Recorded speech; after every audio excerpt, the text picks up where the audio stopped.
Chris, and then Nancy, and then Len. No, Chris, Okay. Chris, I'm sorry. You did. Yeah. I think it's me. Yeah. Chris, Nancy. Two things. Sorry. Quick, in reply to Rebecca, since chronic fatigue patients have a lower blood volume than most people, as a physician, I'd say please don't give blood. You might get sick. Sicker. But my question to you, Eleanor, is if half your portfolio is represented by the RFA from 2 years ago, and those are winding out. Half of it. There are only about 4 left. Well, that's what I mean. Well, it's not half. I said there are about 12. Okay, a third of the portfolio is coming from that right now. The point is that there was a big boost in funding when you did the RFA the last time. It almost doubled the portfolio. And now that money's winding out. That's a special go-round. Is there talk of another RFA? Yes, I didn't mention that.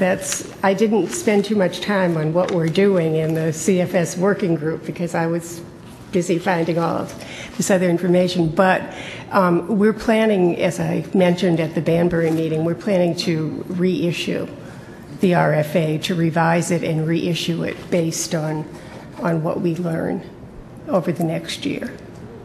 So. Since this is on TV or webinar, could you tell people what an RFA is? It's a request for applications to a specific type of research proposal. And this particular one was on neuroimmune mechanisms and chronic fatigue syndrome.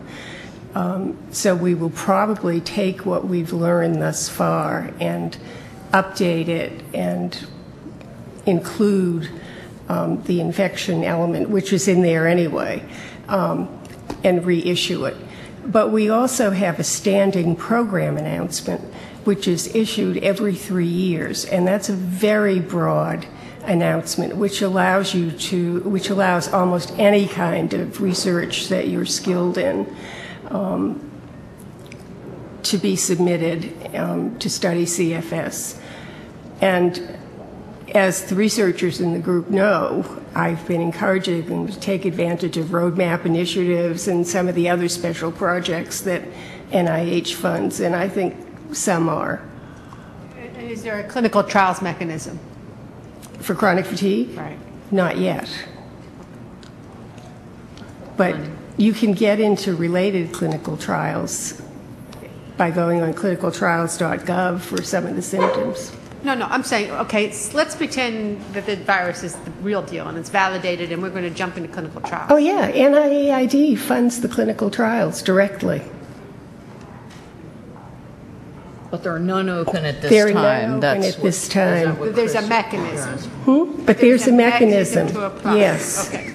And you can use the PA to apply for it, but the thing is if NIAID is going to fund it, you have to apply through their mechanism because they have a very streamlined way of doing it. And that's why it's important, before you submit anything, to talk with the program officer at the Institute and so on. Okay. Len, it's going to be the last question on the side. Just as we talked about Social Security and Cindy's observation that people don't get kind of it with chronic fatigue syndrome. That's my experience as well, and I think many others. I think that this committee is very strongly saying that the blood supply is a critical issue, and we're extremely happy to hear that this is a high priority for the federal government. And I think over the next day and a half, we're going to come back to this issue because it is so critical. My specific question really has to do with, the RFA, which I think is great that there's going to be a chunk of money and continuation of that other RFA that occurred. And I agree with Nancy. That was such an important event. There were many applications, many good ones that were funded, and I think it did really help the field. But there have been a number of blogs that have been out recently, as well as, individuals, Pat Farrell being one of them, who has over time kind of looked at the funding for NIH research. And in the past, you have been extremely helpful with giving us numbers that indicate whether funding has been increasing or decreasing overall. So the fact that there's about 12 proposals, that's good. The question is how much money per year. So as a member of the research subcommittee, if it's possible for us to get access to the most current information about kind of what the current funding is this year and whether that trend has stabilized, gone down, or gone up?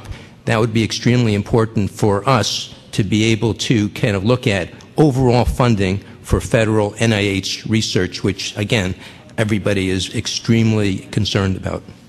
Well, I'd like to say that any member of the public can get all the information they want on NIH funding by going to the home page and clicking on the reporter function, and you can call up all of the studies, how much, where they're being done, how much they cost, and what institute is providing them. So that's always available any day to anybody. But yes, I will provide some. But the thing again I have to say is it's not the dollar amount that counts.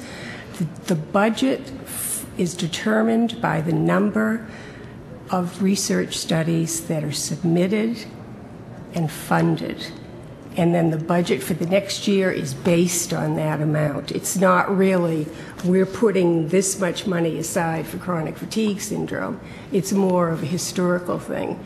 We spent that much this year, so next year we'll probably spend that much. So that's why it's important to keep the grants coming in and to make sure that they're innovative and high quality.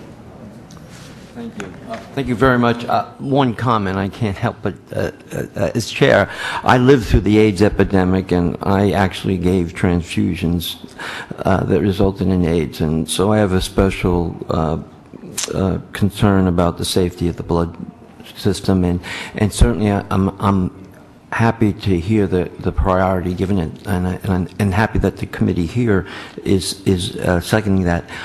I also would agree with Nancy that individuals with a chronic illness in general should not donate blood. So that's a simple recommendation, and certainly at this time it would be even more so important for the integrity of the blood system for people to exercise appropriate prudence when they consider whether they want to donate blood or not.